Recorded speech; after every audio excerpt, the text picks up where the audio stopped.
Guys, get ready. We're going to be advertising to the general public here.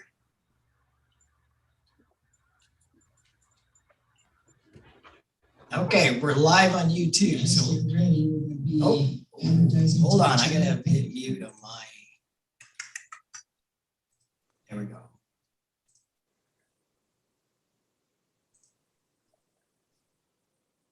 Okay, Andrea, can you hear me? Yep. Okay, it's all you. Okay, all right. So we are at the September 9th Stewardship Committee meeting, 3 o'clock via Zoom. In attendance, we have members Mike Kelso and Tom Dillon, and then from the committee, and then we have Evan Clapper, who's the liaison from the Grand County Commission, and Jennifer Jones, representative from the Bureau of Land Management.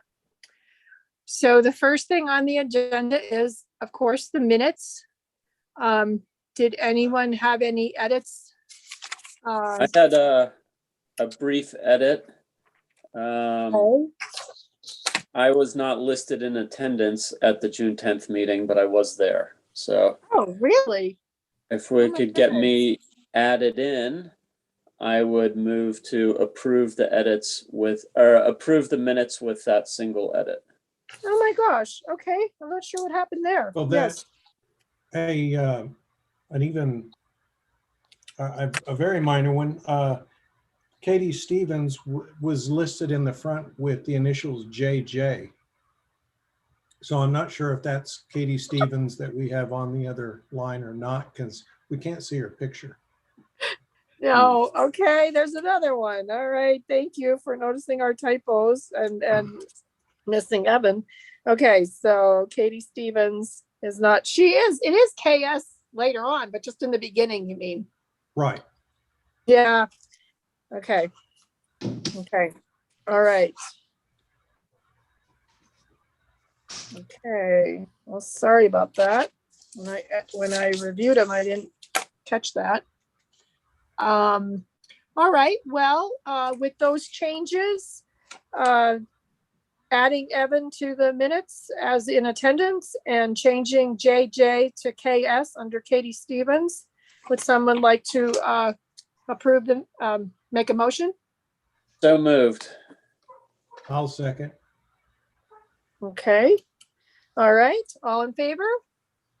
Aye. All right. Okay.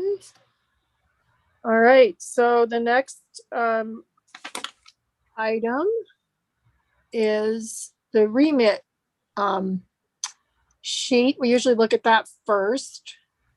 Matt, if you could pull that up. I sent that to you Yep. folks this morning. Bringing it up right now. Hold on.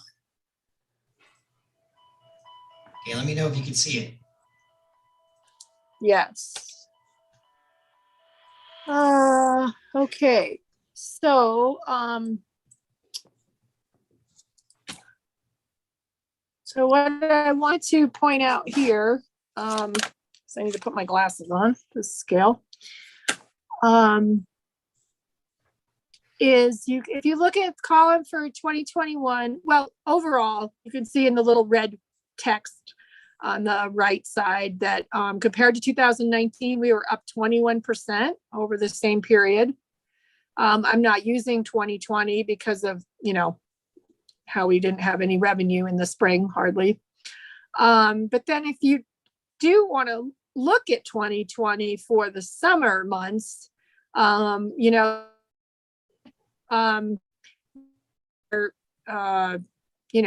little bit down from last year by maybe like $100.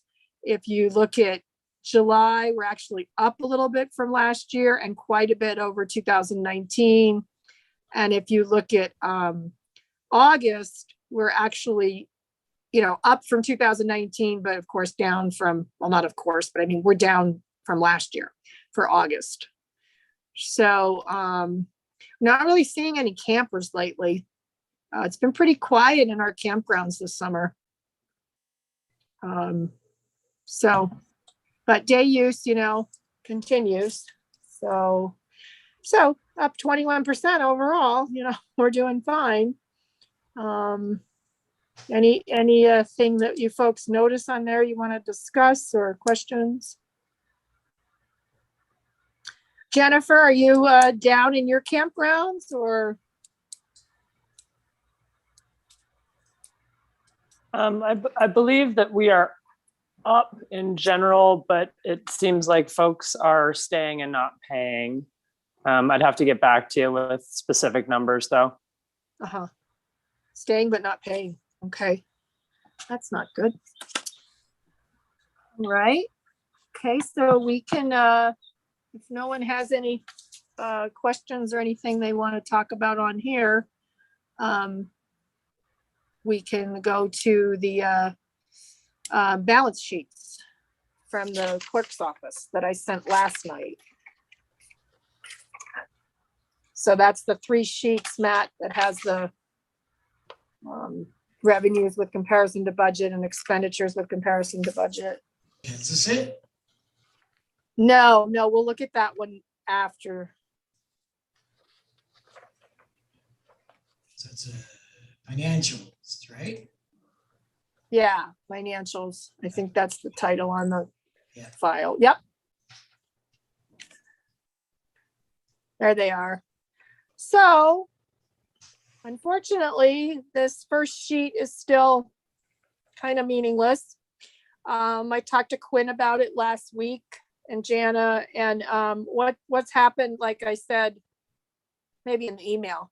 I think I told you that we're not the only department. All the departments are the same in the same boat because the audit hasn't closed yet for 2020. And so we're not the only one. It's all the departments. And Quinn told me that they have to close by September 30th. They were supposed to close in July, but they have like a grace period. And it looks like they're going to go right close to the end of it. So, and then, it's showing all these things as negatives, and I mean, and it's still showing the investment as a negative, but it's still showing the investment as, higher than we think it should be and all that. But anyway, let's go to the next sheet. So unfortunately, that's where we are. And on here, what did I want to say about this sheet?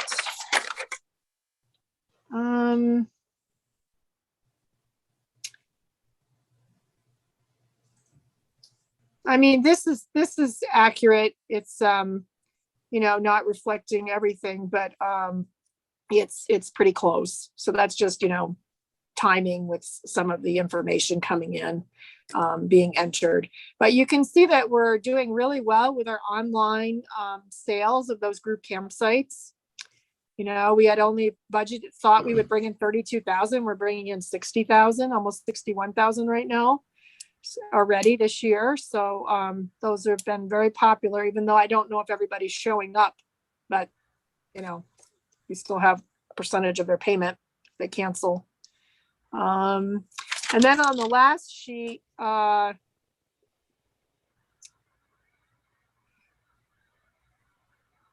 we actually can talk about this on the other one that you had up a minute ago, but what I can show on here, well, actually, let's just go to the other sheet, because I have this. All right, let me think for a minute. Sorry, I know there's like 3 of them that were over. Yeah, let's just go to the other sheet, and then we can just refer back to these numbers because they're on there too. Okay, so if you could just go left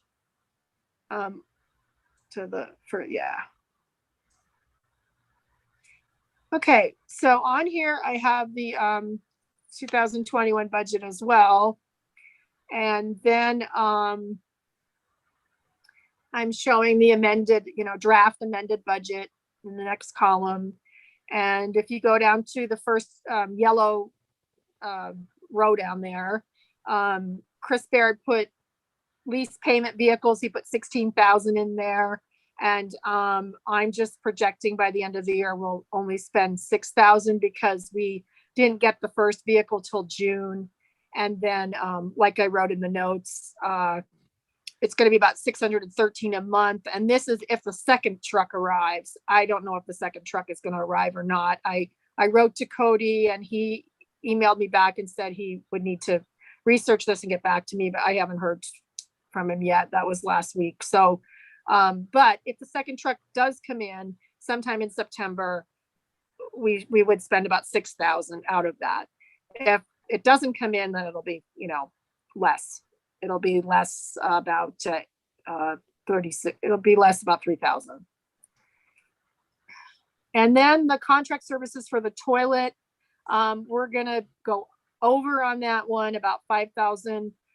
What we did this summer was our day use was staying busy. And so we upped our cleanings at our trailheads. So 8 of our trailhead toilets, which is the 2 at Finn's, the 2 at Hell's, and the 4 at Slick Rock, we added 2 cleanings a week. Usually we just do 1 cleaning a week, but they just were not, they weren't good. So we upped it. And then it was a little bit more for pumping. And then we decided to keep the toilet at LPS a little longer because we were seeing a little more use up there. And we put a toilet at Falcon Flow, which we hadn't done before. And so you can see in the notes, there was, more expenditures there that I wasn't projecting. And so, so we're going to go over in that line item, but we have others that we can absorb it. Fuel is the next one in yellow. And we budgeted 4,200. I think we're going to be about 6,000. I talked to Glenn, there are some higher fuel costs. We also have more vehicles now because we're borrowing one from the road department. We have the old Bronco, we have more staff now. So one of them will go away when we get that new truck. But right now we have 5 vehicles and then we have 3 UTVs. So, more staff getting on the trails more and patrolling more. And so it's going to be a little higher. And then printing and publishing. So this is one of the agenda topics.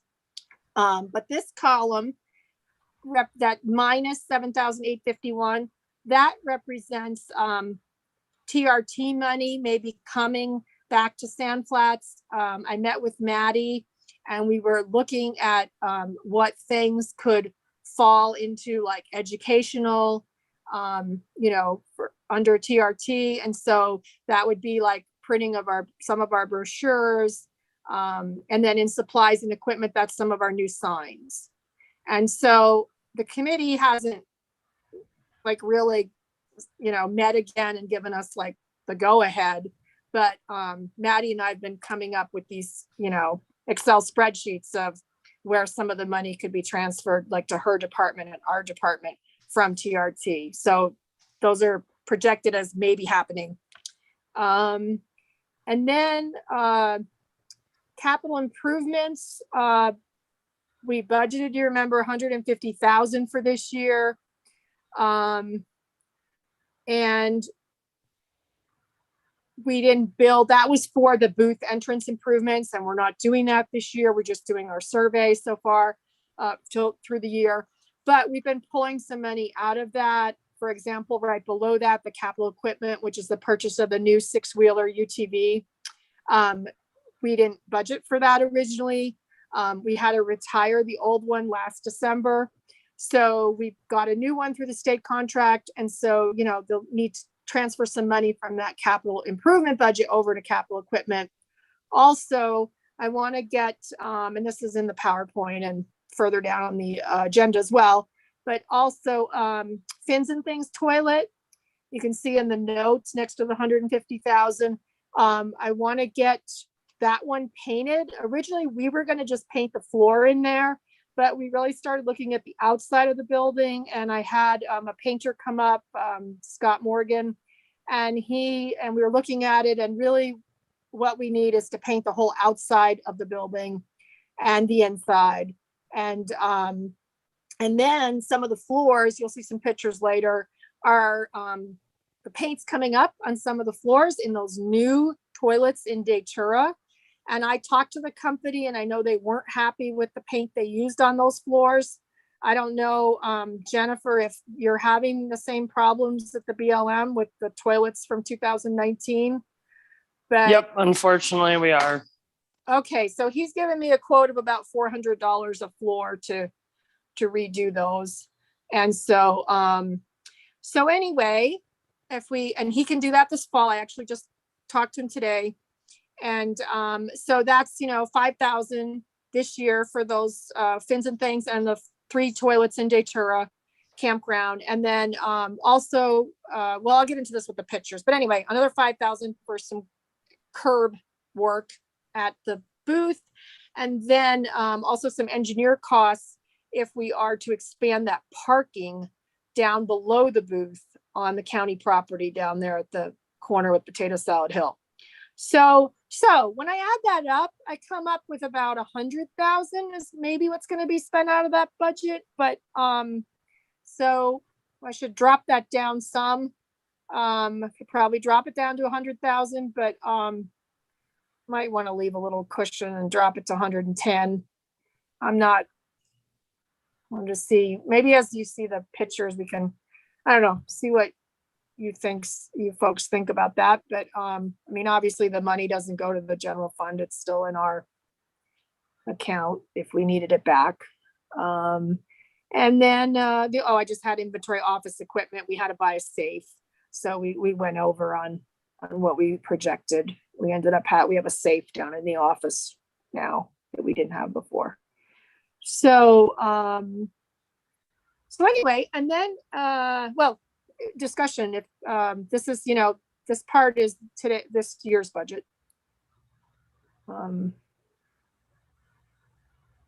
Okay, well, we can look further to the right then, and we look at the proposed 2022 budget. Matt? Where do you have it? Yep, just go up to the top. Scrolled all the way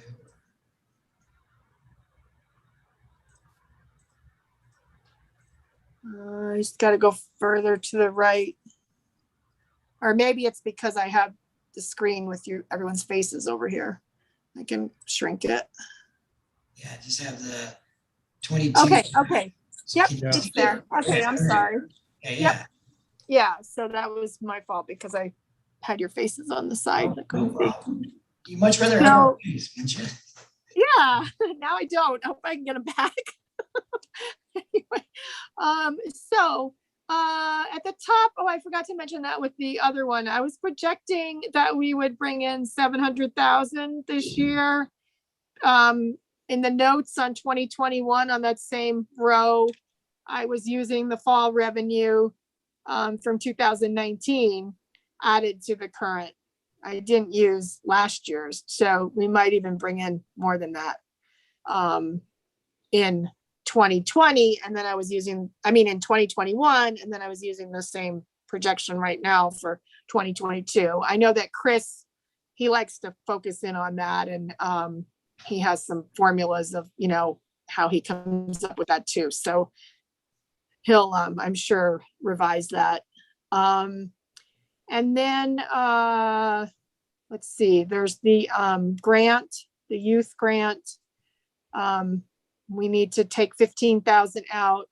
I'm sorry, I'm going back to the 2021 column, but it's the same. 15,000 out this year and then 15,000 out next year, which will bring us to the 30,000. And then I'm calculating that we're going to bring in about 91,000 in online group campsite reservations. I used that. I came up with that number by, dividing the current amount by 8 months and adding 4 more months to this, because, pretty soon, like this one's kind of down in August because they're reserving for February, which, is pretty sparse. But after that, it'll be March, April, May, and that revenue will be coming in this year, even though they're camping next year, of course. So, and then reimbursements, that's really from our book sales. That's just $1,200. Our plant books that are sold at Dead Horse and at Back of Beyond. And then the 4,500, I think that's the interest the clerk's office or the treasurer's office comes up with that projection. And then the salaries and benefits, that's all calculated by the clerk's office. I'm keeping, a lot of these things the same. Overtime, public notices. Let me see if I've changed something. I've got the utilities. Oh, I was thinking about that maybe going up, actually, shoot. That may be different on utilities. I'm sorry, I need to research that a little bit. I wrote to clerk's office to Christy, but I didn't hear back. We had there was a credit in our Rocky Mountain Power account of like $2,000 last year or early this year, January. And Jana was researching it, Jana Smith, because I said, why is that there? Does that belong to some other department in the county? And so I didn't hear back what they were able to find out. I know when I checked with them a few months ago, they didn't find out anything. So they weren't able to figure it out. So I haven't been seeing any bills all of this year for power for our office. So I asked Christy, is it still going off of that credit? And I didn't hear back. So if we're out of that credit next year, then it might be, $500 over there or something. I might have to budget it at $4,500 or $5,000. So I'm not sure what those amounts are because there's credit for some reason paying for our electricity. So I don't know. We don't know what happened there. So that one may be different. Contract professional services. Oh, I'm sorry. I should have had that in yellow for this year. 5,000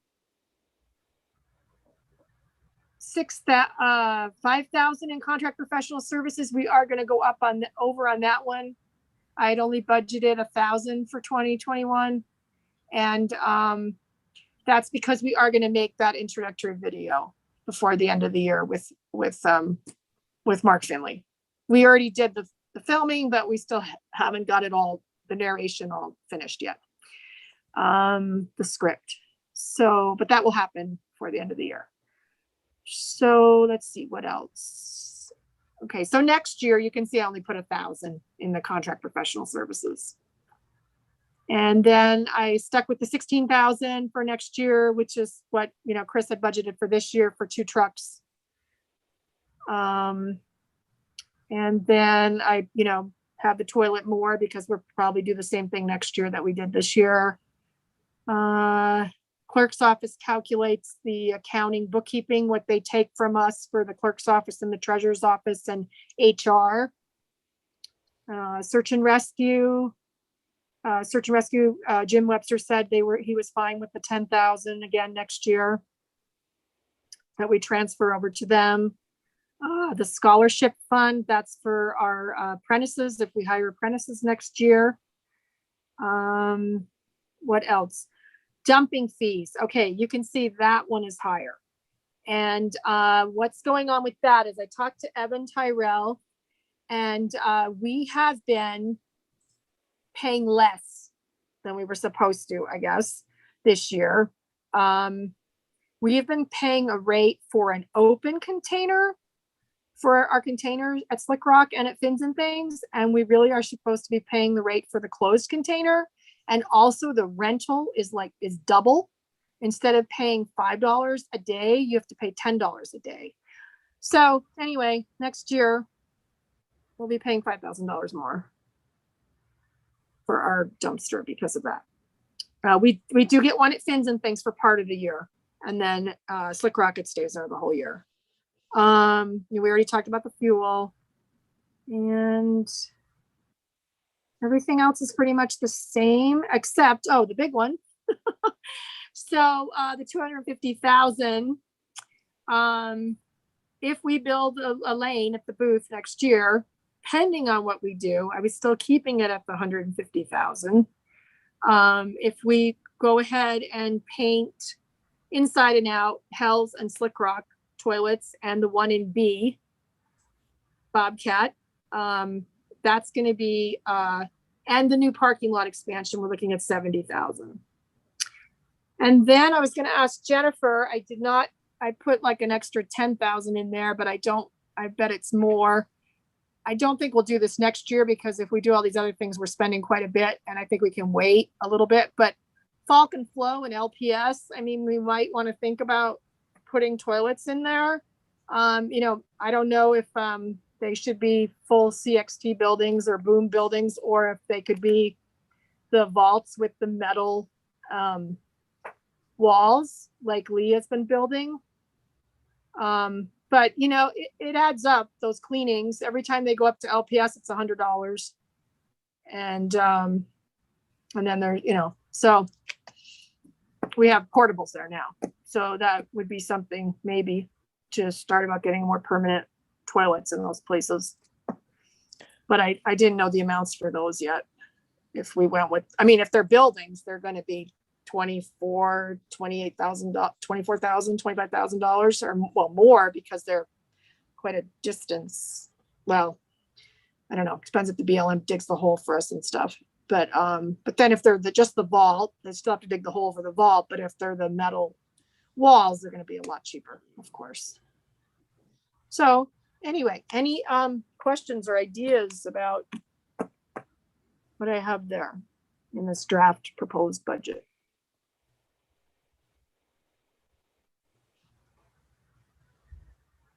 There's a lot to it. It looks good. You definitely are familiar with the options, so nothing from me. Okay. All right. Anyone else?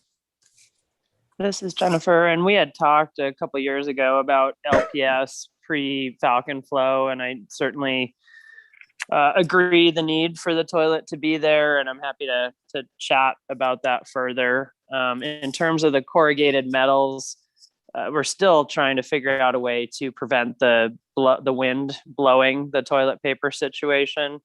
And then with the holes, we no longer have the ability to have internal staff digging the holes. So this most recent contract with the North Klondike, we went ahead and included that in the statement of work. So the contractor did the digging. Oh, you can't have Lee dig the holes anymore. Oh, okay. Yeah, that's about $5,000, right? Usually. Yeah, your estimate is close in terms of 24 or 26, depending, but we could certainly talk if the group has an opinion. I think it's a good idea to keep them on that budget though. Okay. It's a good idea to, well, I didn't put them in the budget for next year. Well, it depends. If they were the metal and just the hole and the vault, but what would I guess we could talk about it, see what you all would prefer, if you would prefer buildings or if you're okay with the cheaper versions. We could talk about that, I guess, because that, it's probably half the amount or less for the other ones, I would imagine. We don't have a toilet paper problem because we have the plastic big rolls in the plastic ones, and so they're enclosed, and then we also build a wooden shelf on top of it, or it could be a metal shelf, I guess. So the plastic ones last quite a while because they're in the shade, and we only have to, we have 28 toilets, and we only replace maybe less than 5 a year. So and they're not very expensive, those containers. So we're okay with that. Okay, well, we can go on to the PowerPoint then.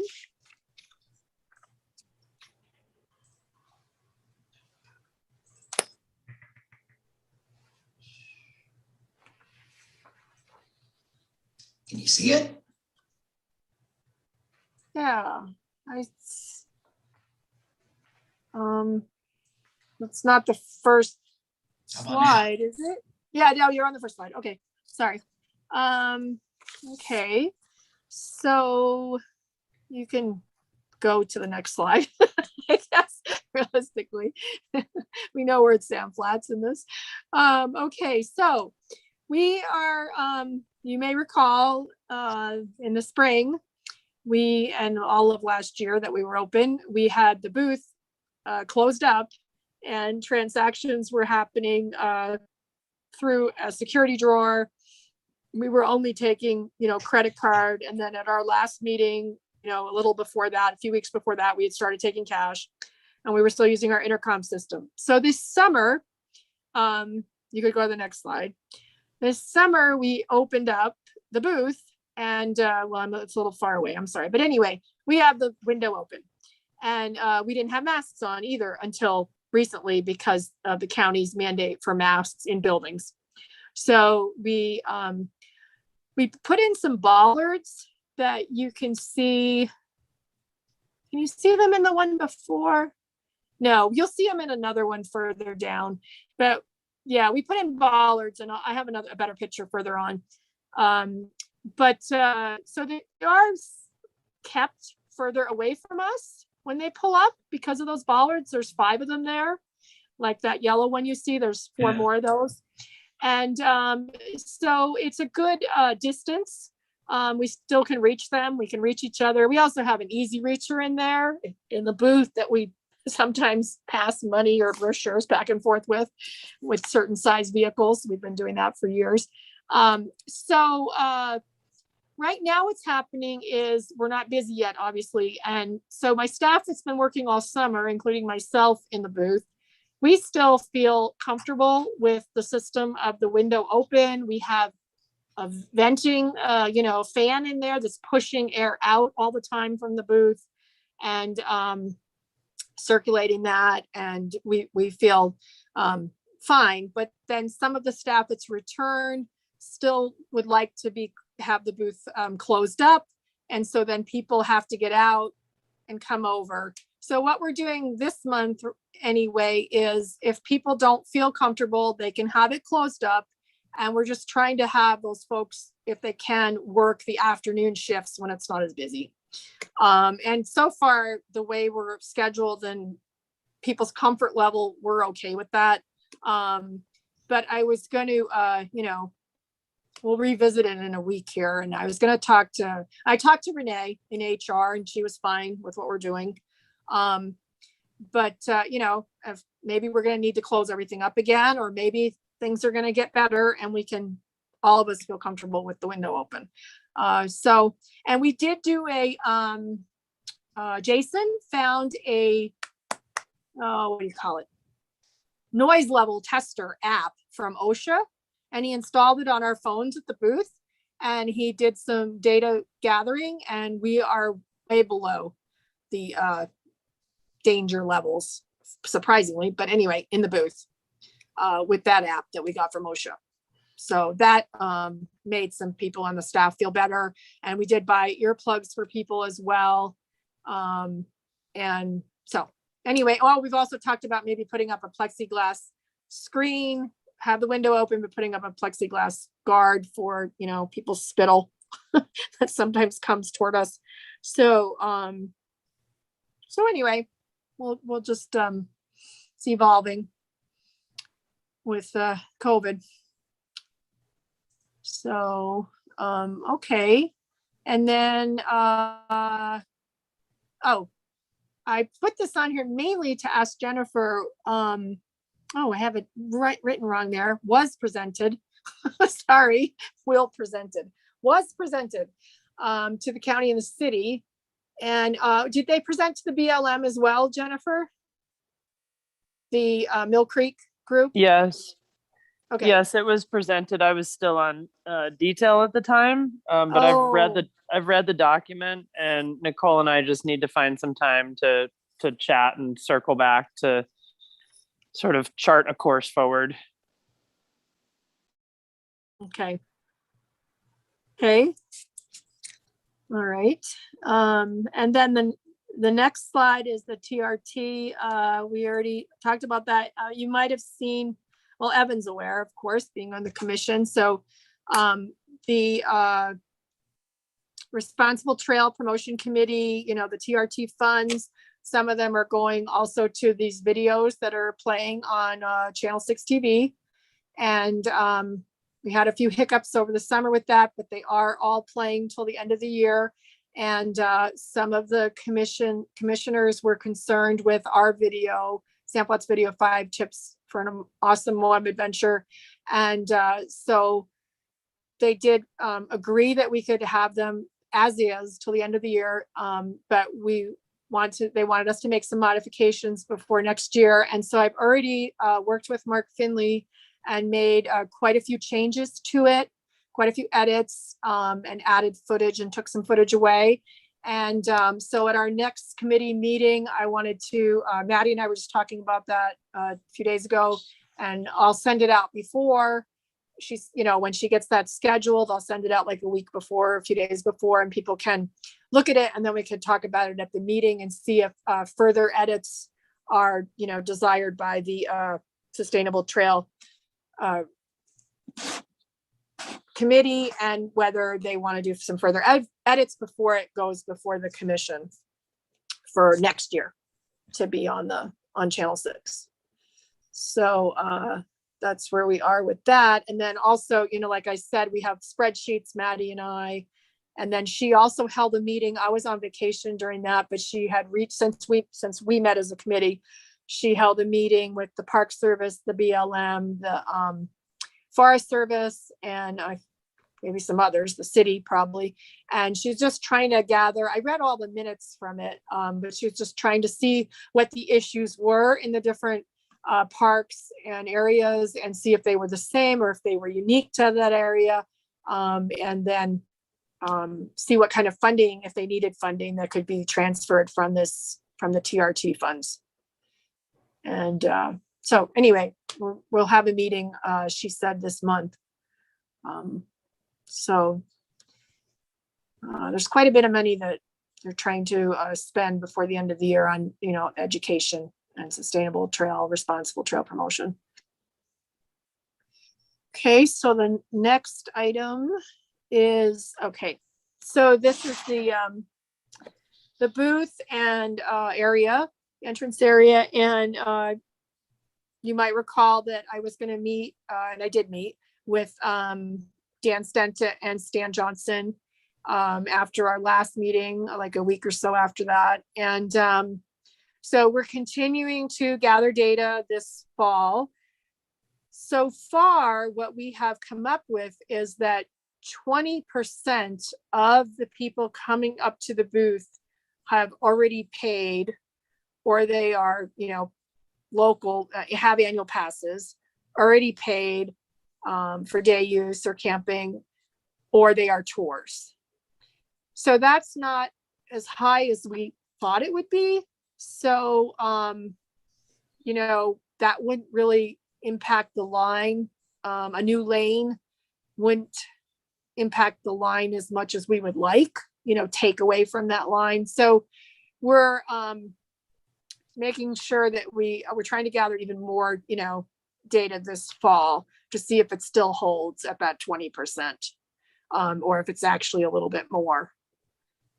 And they did look at the idea of, if we had, instead of building another lane on this picture, instead of building another lane on the right side on the bottom, the right side of the existing lane, one of the other ideas we've talked about is opening up the current exit as an inbound for those people that have already paid and tours, so that they would be lined up to turn on to Hell's Revenge and not have to cross traffic, which they would if we had another lane on the right, and creating another exit lane that would go out, up, see where it says booth ventilation pipe, we would have to move that.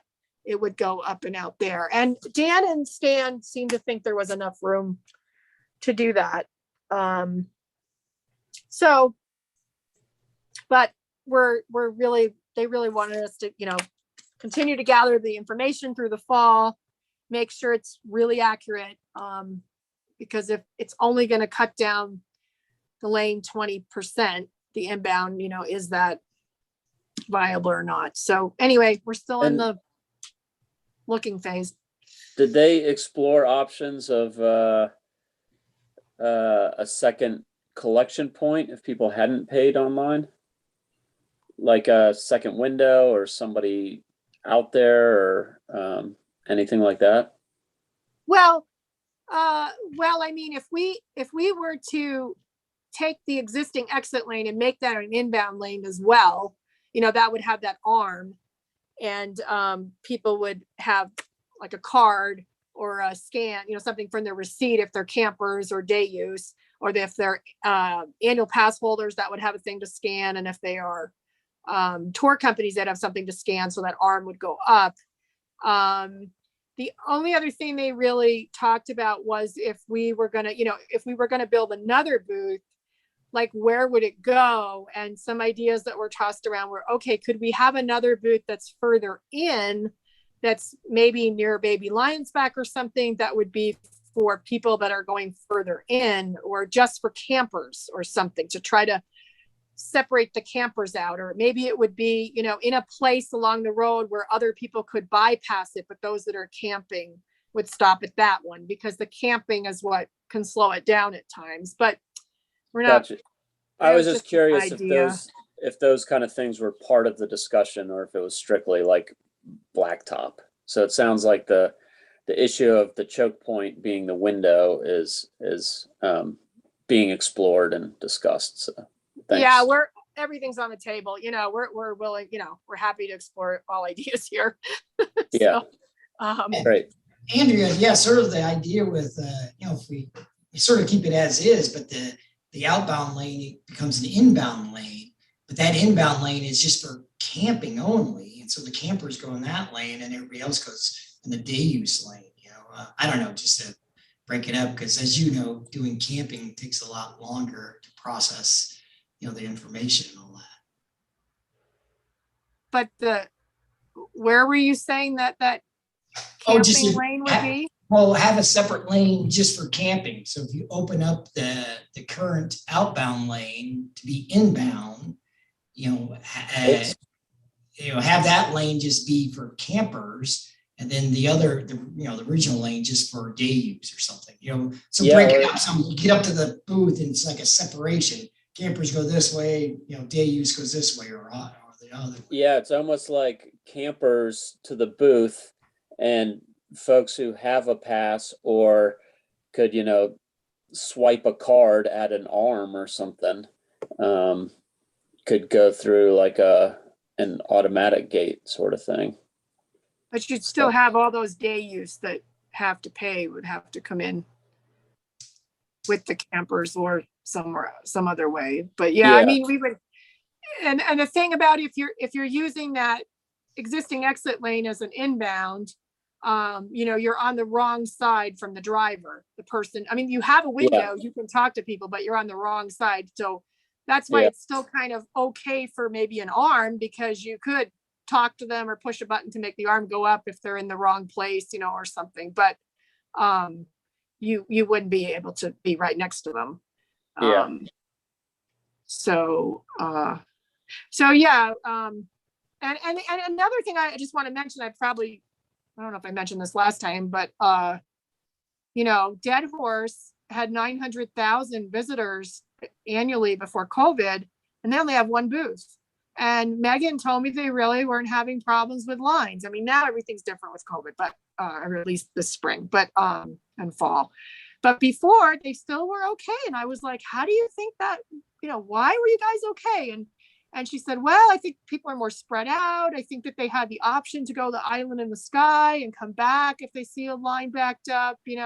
She just really was trying to, figure out, why, when they have, 4 times, almost 5 times as many visitors as we do, they don't have the lines. Now, our lines, remember, are just for a few hours in the morning, and not even not every morning, obviously. And people are still generally moving about every 15 minutes is the longest average wait. I wouldn't say average wait. That's kind of more the typical wait if there is a line, is my point. Obviously, there have been some times where people are waiting longer. I've been in the booth when they've been waiting half an hour. I know. Usually it's a big weekend like UEA, something like that. But, and we don't shut down like Arches, right? They still can keep coming in. I think a lot of our problem is that darn hill, and that we have a lot of commercial use that is on a timeline to get out there on the trail. So Yeah. Those are- Is Dead Horse there? I'm not too sure. Is there camping all reservation only though, isn't it? I don't know. Oh my head. They are, and they have a lot less, they only have like 60 sites or 50. I mean, they have a lot less sites than us. We have 145. So, and Goblin Valley doesn't have that many campsites either. Now, Goblin Valley, she said, was having some problems with their one booth before COVID, but again, they're 5 times the visitors than we are. So, and they still have one booth. So anyway, to be continued here. The next one. Okay, so this one, I have another better picture, but if you look at the left-hand corner, you can see, the parking lot there, Potato Salad Hill, and on the way to Potato Salad Hill. Okay, go to the next slide, please, Matt. So this is a picture, an aerial view of that parking lot, existing parking area. It's also got the fence going through there. So, it's just to the northwest of the fence there. And so my idea is to expand this toward the Sam Flats Road to the left from where I have the pin that says proposed area to designate for health. I would expand it to the left of that pin, west of that pin. And so, no, the other way, Matt, the reverse.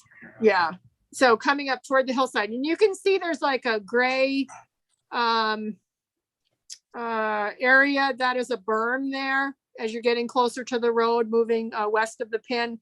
And so it couldn't go past that. So about middle of that vegetated or, area, that would have to, stop because of that berm there. So anyway, I've been out there with Glenn from the road department and Bill Jackson, and then most recently Scoot from Jones and DeMille. And they've given me some quotes for, the engineering company drawing up plans and the whole process, putting out to bid and all that. So this is county property. It would be an expansion that would benefit the users at Sam Flats. Obviously for Hell's Revenge, because our parking lot for Hell's Revenge is not big enough. And we have been using, the exit to Hell's Revenge for decades. That was partially county, but mostly Sitla land. And so I thought I was going to have some quotes from Scoot from Jones and DeMille about what he thought the project would cost, but that's not what he wrote up for me. What he wrote up for me is what we would have to pay them to do the survey and to come up with that amount, I guess, and to draw everything up to put it out for bid and all that. Bill Jackson seemed to think we were looking at over 50,000, a little over 50,000. And then the other idea was that some of that fill could go up to Baby Lion's Back. If you go to the next few slides here, Matt, there is a picture of the parking lot from ground level, the next one. And so in that picture, oh, wait, go back. I'm sorry, go back to that one with the trucks that you're just on. Yeah, so you're expanding, toward the radio tower there, but not all the way up to the road, of course, because we can't go past that berm. That's some kind of catchment for the connected with the road. Bill Jackson really wasn't sure like when that was built or what, but where you see that tree there, that's a catchment basin back there. No, further back, the one. Yeah, right there. So that's how far back we could actually, if you look at the, it's about 37,000 square feet polygon, which is Fins and Things is 36,000. So it would be similar in size to accommodate, vehicles that are accommodated at Fins and Things. So it would be a good size parking lot. And then you can see Lions Back. You can click on Lions Back. And then, Bill Jackson thought it was a good idea. He's like, oh yeah, you're fixing 2 parking lots if you bring the fill up here. So anyway, I did want to talk to him again about that because I was thinking, well, it's not necessarily the right kind of fill though. Maybe it'll be the base, but then we'd have to bring some, better top layer there. But you can't see it as well in the pictures, but some of those ruts are like 18 inches deep.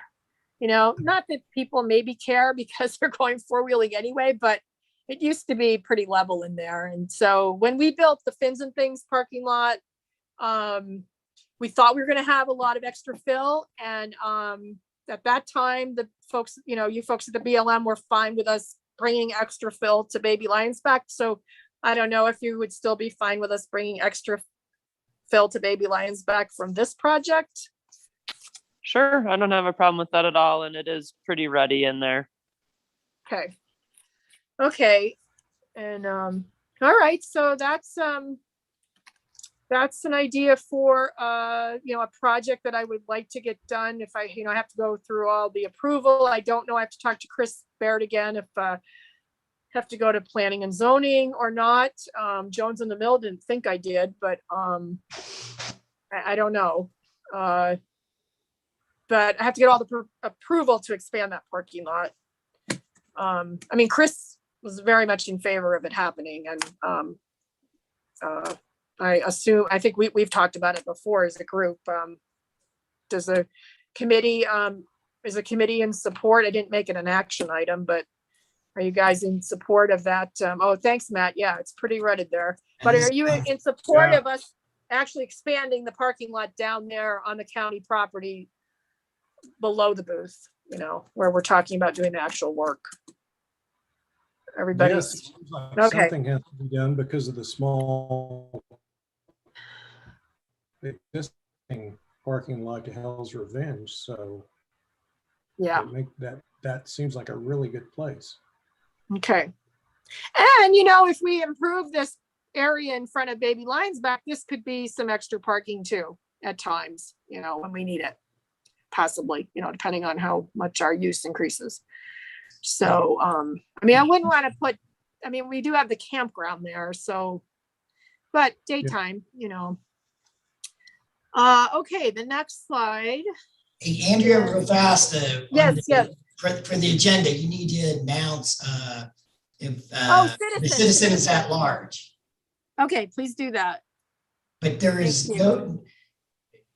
So if anybody has a listening out there, if you have a question, please submit it through the YouTube channel. And as of right now, Andrea, there is nobody listening to us except for us.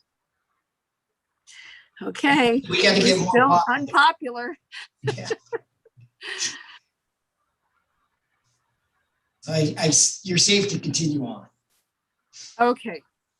Thank you for reminding me of that. That's very important.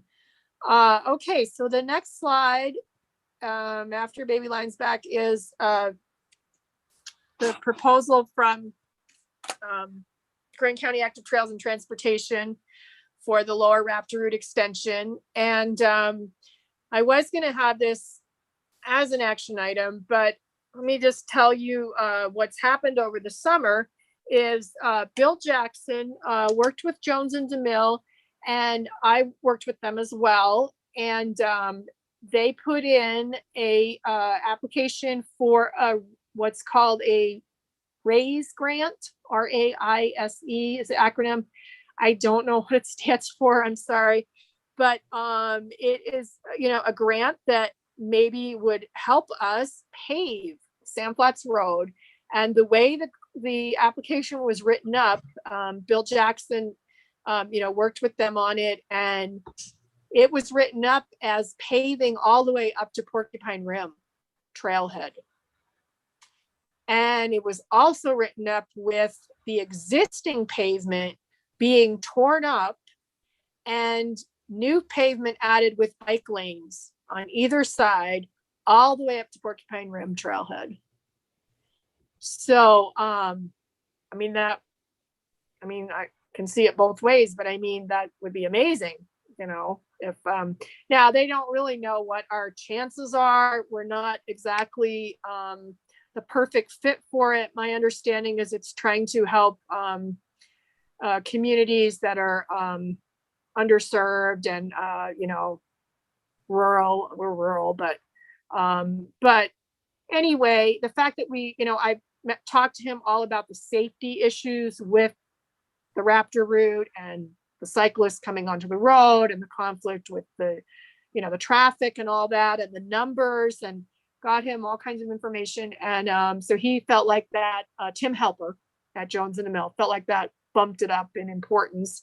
And but they also, Bill Jackson and Tim and then Scoot, I was talking to him last week, they also felt, you know, it was a good first start. Now we have everything written up and together to apply for more grants. But so we will know in October if we got anything or if we got it or not. So so I guess my question, and I don't know if we just can kind of, you know, just get the feeling. I know when Tyson presented this, it's, you know, there was a lot of, I mean, it seemed like everyone was positive about this Raptor route being constructed. And so I guess the question is, you know, should we, you know, go for both? And I mean, we talked about that last time. But I mean, we might actually in a year or two actually get one of these grants to do these improvements. So, I mean, Yeah, I think that, I don't think, yeah, go ahead. I think they'd be worthwhile improvements. Is there a reason not to go for both?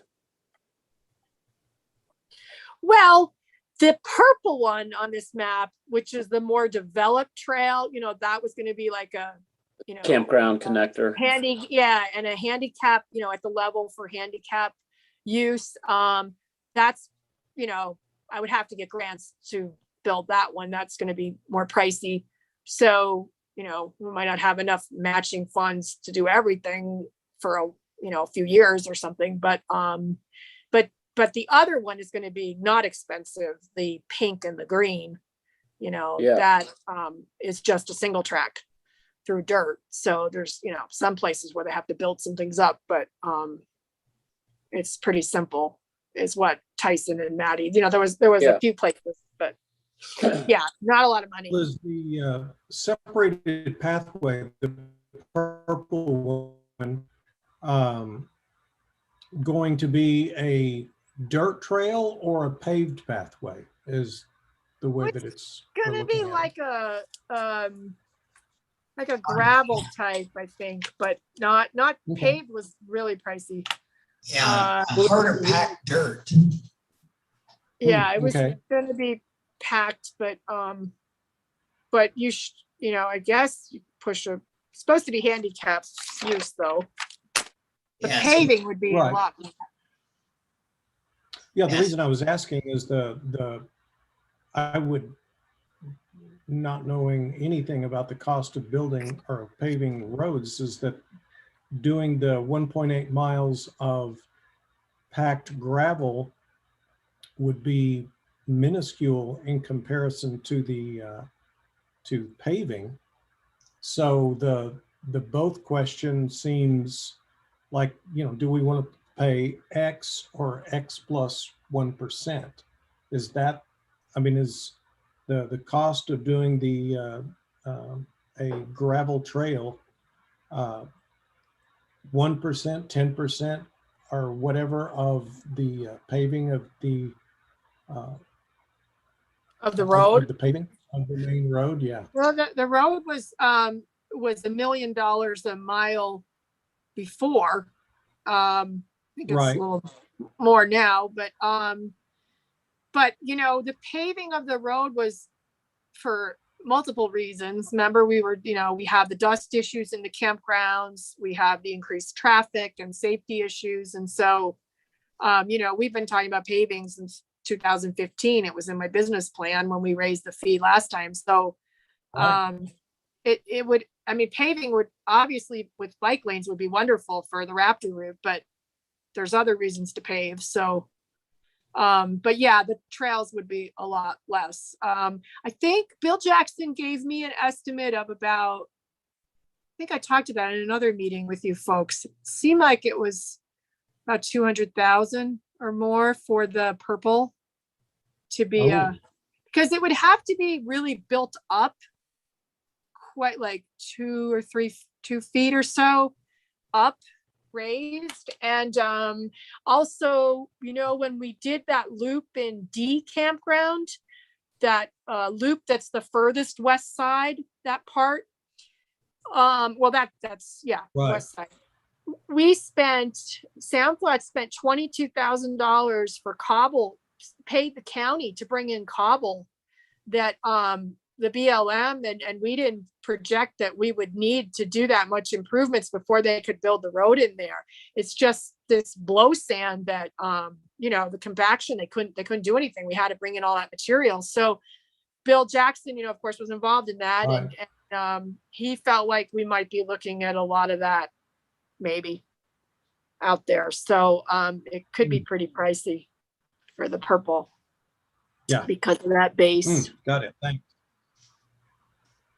Yeah. So he told me like 200 and over, I don't know if it was 225,000 or something like that. Was a projection from him. I mean, you're kind of building a road, even though it would be a path, you know, you're just not putting. So I guess where we go from here is just, we'll see what, if we've been awarded the grant in October. If we haven't, you know, we'll continue to put in for more grants for the road. And I saw there was a message there from Jennifer. You mentioned a UORG applicant grant. What is that? Unfortunately, I can't remember the new name they've given themselves to rebrand, but formerly known as the Utah Governor's Office of Recreation, the UORG grant. Those are up to $250,000. And the first one we did in partnership with Greene County was for the equestrian trailhead out at Courthouse Wash. And then we completed takeout with assistance from that program. And we're now completing the Klondike North campground. So we've been successful in those grants in the past and have a proven track record. So that might be an avenue as well. So for the purple one is what you're saying. Mm-hmm. Okay. Well, I know I did look those up after talking to Katie for the entrance, and it did look like it fit with the entrance, but I should go back and look at them for this. This is a trail, so this is different. Yeah, it's increasing recreational opportunities and increasing accessibility. So I would think so. Okay.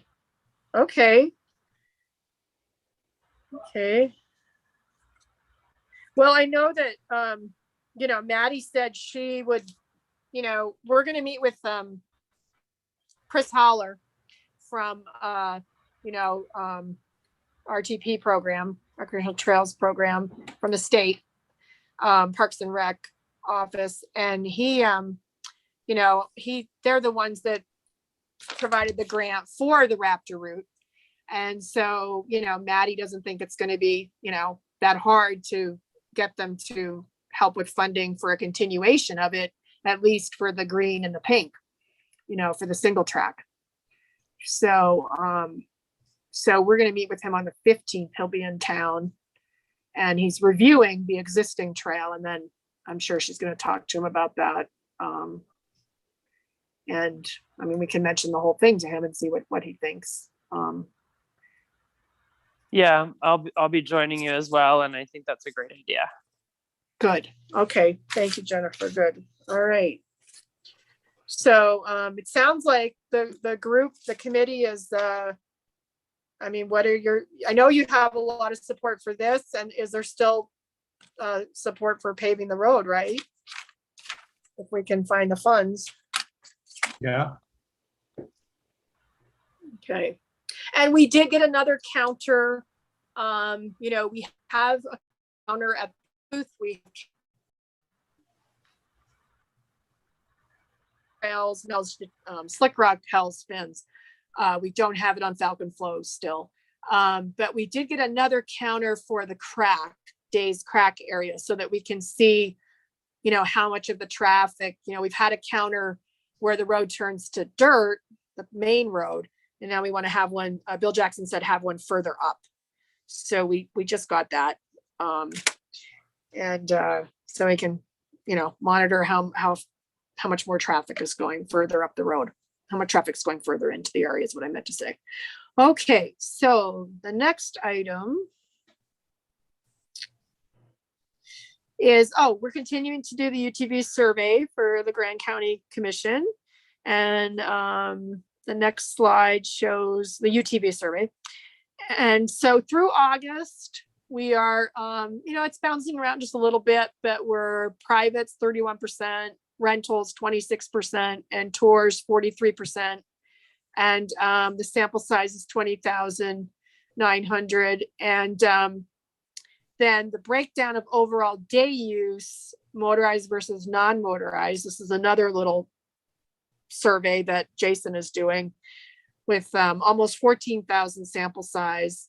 Your motorized is 76% and your non-motorized is 24%. So that's similar to what we had last time with about 10,000, I think, sample size. And I remember that I did not add it to the slide, but when I was reviewing the minutes, I remember that Evan said, make sure you put on here. So I will put that on there before I show it to the commission. That we are only gathering the data when the booth is open, which is over the summer was from about 7 till about 1 or 2 each day. And now it's going to be from 7 to 5:30 each day. So we get some of those tours as they're going out to do the sunsets, but not so much this summer, but as it's now, it's, getting later, sunsetting earlier. So we'll be able to capture more of them before we close at 5:30 coming up. What's the next one, Matt? Oh, so I haven't gotten very far on this. I still have a very rough draft for introductory video. I'll just kind of put this in here as a placeholder to remember. But I did work with Mark on that other video over the last month, going back and forth with editing for the 5 chips video to meet some of the commissioners' concerns. So I will get to this one, Sonia and I, and probably Matt too, in the next few months here. The cattle guard was removed going into the radio tower by the BLM. And so was the one further in on Fins and Things. So those are out of there. And they've, I guess, been repurposed. We still haven't, Lee from the BLM hasn't moved the pipe safe yet up to the Forest Service, but we did get permission to put it up there where we wanted it. So the next slide shows the location, Matt. Yeah, so we wanted it to be somewhere near the sign as people come in. So they're okay with it. We don't have to do any agreements or paperwork or anything. Brian said we were fine, even though it's on Forest Service land.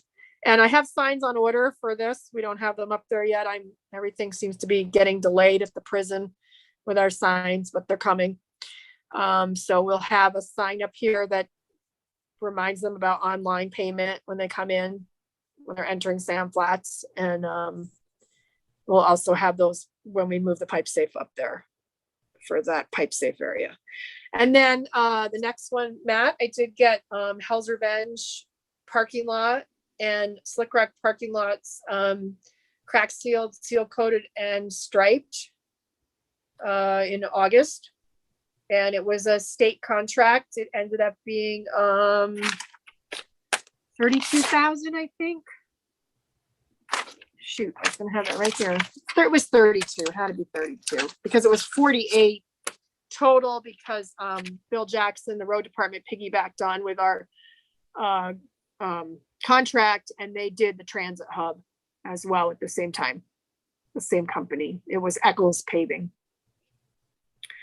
So that's done. And then we talked about the concrete building. So we would paint this fall, we would spend about 4,000. We'd paint those floors and we'd paint the fins and things inside and out. You can just see a picture next few slides. There's the And the one important thing about having a painter do this and not us is because we are starting to have some cracks in the eaves. And so what he's going to do, and this is Scott Morgan, who also painted our office for us when the company that set it up messed up and we had to get, a painter to come in and fix things. And then the company paid for it from the modular. We got some cracking in the eaves. And so what he's going to do is, paint the whole outside, put a seal coat on the roof so that we don't continue to have those cracks along those eaves. With those rainstorms we had the last month, we could really see why we have cracks in the ceilings in these buildings. And it's because it's coming through the roof. It's not all of them, but Slick Rock, those are really old and they all had some water coming through. Not, just dripping, not pouring through anything like that. But so he would be painting and sealing, everything, the roof, the walls, everything. And it's about 2,690 for the whole building, in and out, doors, everything. So anyway, then you can see the inside, the floor.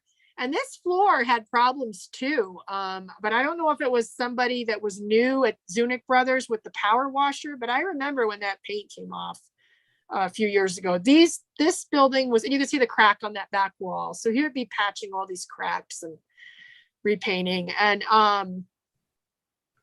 these are from 2014. These toilets were installed in 2014. Okay, so you go to the next toilet interior, and if you zoom in, sorry, that floor, we're down to the concrete there, and this was installed October 2019. So what Scott said is, we want to get it before it gets worse. He's not sure, he's going to try to sand it down and, but there's still going to be he says, we'll just see how well does it adhere to this existing paint, So he kind of wondered if maybe the concrete wasn't all the way cured before they painted it. I don't know, but yeah, they're coming up. Okay, the next one is we got our new 6-wheeler. We're really happy with it. Yep, it's very nice. And it's got some cool things. Oh, I didn't give you a picture of it. But anyway, on the hood there, you lift it up and there's the winch, and you can actually use a little push button on an extended cord, and you can work the winch by yourself with pushing that button to bring it out. You don't have to have, another person inside moving it. You probably wouldn't be in that scenario, but anyway, it had some cool features. We're usually 2 of us or 3 of us when we're out in the backcountry, 2 of us in this thing. But so, anyway, we got that. That was under state contract. That was $21,400 with all of our extras. Our half windshield. We don't get that many extras, but half windshield and the roof and everything. So, and then it's street legal, the street legal package, and all that. They brought it down to us, and then I saw on the minutes that I had this as a topic last time, and remember we were like, I was rushing at the end because we'd gone so long with Cliff that I didn't get to mention this. So Sam Flats is applying to be a dark sky area park, and so we are eligible. They check you out, when you apply, and make sure that you are dark enough to apply. And also I have Crystal White working at Sam Flats, and she helped Arches and Dead Horse and everyone get their dark sky status, Canyonlands and Arches and Dead Horse. And so she said, yeah, we were eligible anyway. But she has been hosting these events. And I attended the first one, and so did Tom Dillon and Ruth on August 12th, the Perseid meteor shower. And we had 40 spaces, and there was a lot of people that showed up. I think they were pretty filled. They were filled online, but then Crystal wasn't sure if everyone showed up. And then they had a full moon hike on August 20th. And they had all 10 slots filled, but then I think 6 showed up. And then there are 2 more events These are all free. People just have to email and sign up ahead of time. And this is part of the application process. You need to hold 4 events at least each year, and not just this year, but we will have to do something ongoing as an educational component. And then there's other things like we need to change our lighting at the booth, which, you know, we have 3 lights to change. The only light up at Sandflats. So it's going to be pretty easy to get in compliance with that. I think we have to make up a little kiosk that explains, you know, what we did and why we have our lighting that way, you know, shielded and certain type of bulb and all of that. So anyway, they say it takes about 1 to 3 years to get your dark skies park status. And we have to do, you know, different things. We have to get support letters from, you know, the community and other members of International Dark Sky and things like that. And so anyway, we have 2 more events, September 30th and October 22nd. We have star parties up at Sandflats. So if anyone's interested, please sign up. And Crystal brings, I think she'll bring telescopes for those. And she's just, she has an astronomy tour business, and she's just volunteering her time and that of one of her employees to help do this. And Claire, who is our intern, she's been helping her too with these events. So anyway, I think that's something new and fun at Sandflats. We had the weed department up there. They sprayed in B, C, D, and G campgrounds. If you zoom in a little bit, you can see some dead Russian thistle here along the edge of the road. Other places it didn't take so well. So we've been weeding already. Yeah, you can see those dead ones there. And what happened was, you know, we up until last year, we always hand weeded everything with volunteer groups and a lot of staff hours. I didn't really want to bring chemicals up there, but you know, these chemicals are approved by the county and the BLM, but essentially I think it was Roundup.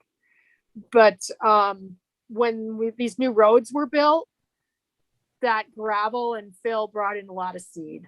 And so, you know, we didn't feel like we could handle it without some chemicals.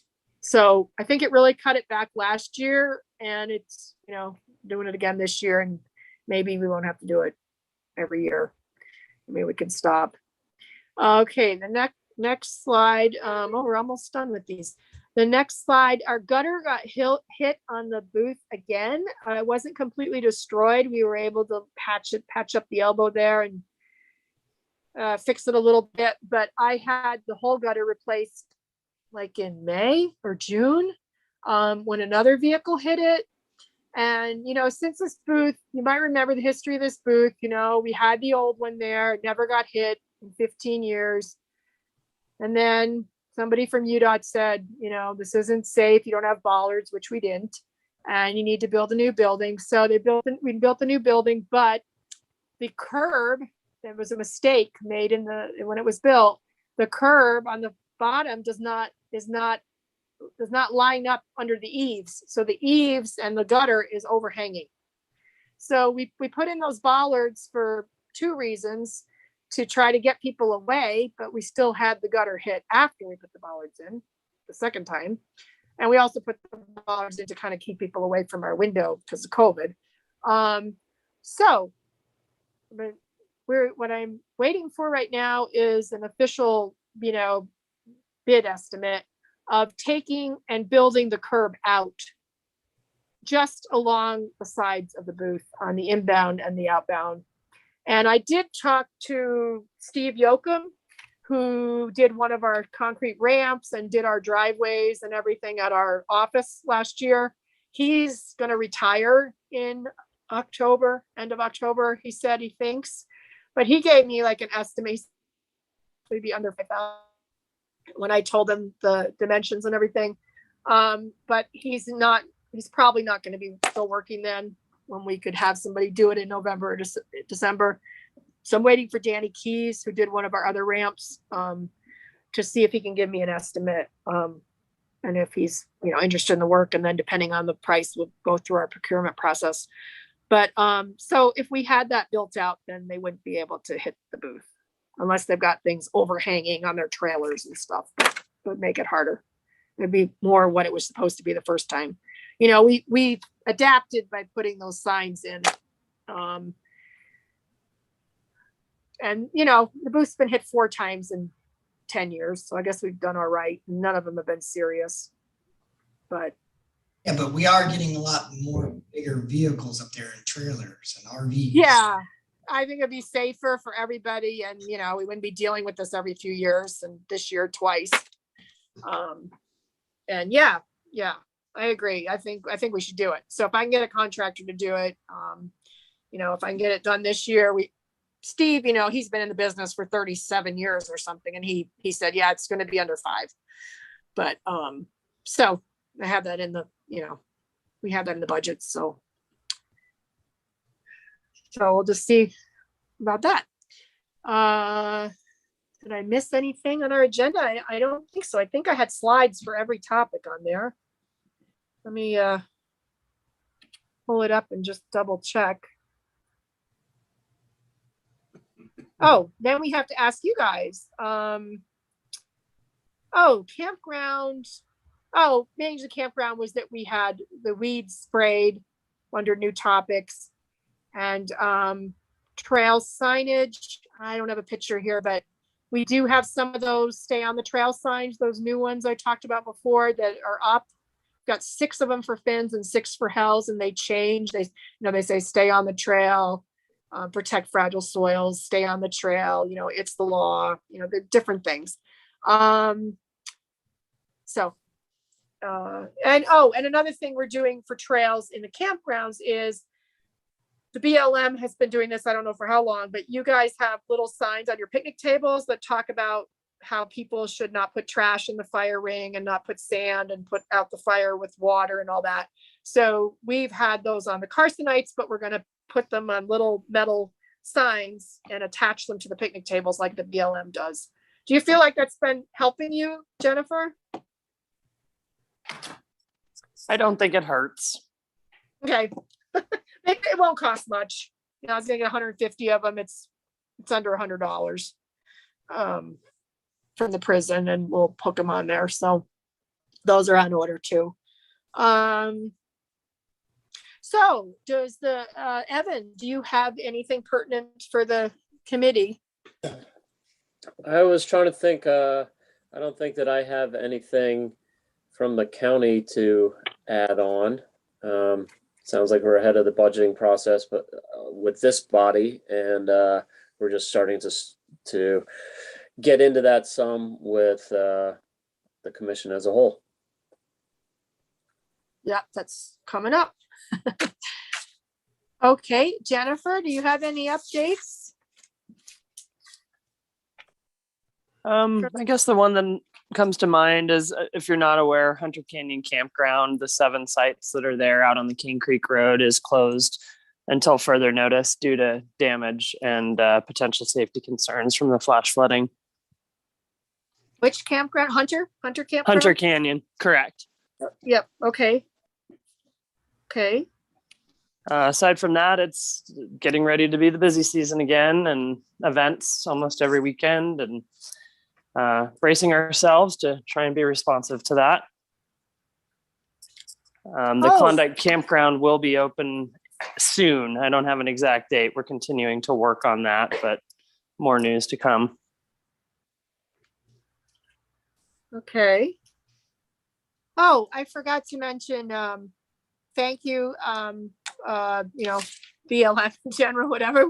We had Lee Palfreyman move some boulders around up there, and recently in the campgrounds for us using our stockpile. I forgot to mention that. And he has a few more he's going to place for us. And, as part of that, the BLM lets the heavy equipment operator come and do some work up at Sandflats for a week or two every year. And we pay for materials, but we don't have to pay for the labor or the equipment use. And then he, took out those cattle guards, and he's going to move the pipe save too. So So thank you for that happening. Excellent. Well, if no one has anything else, we can adjourn early. Or is there any other things that people want to discuss? Not All at right, this well, time.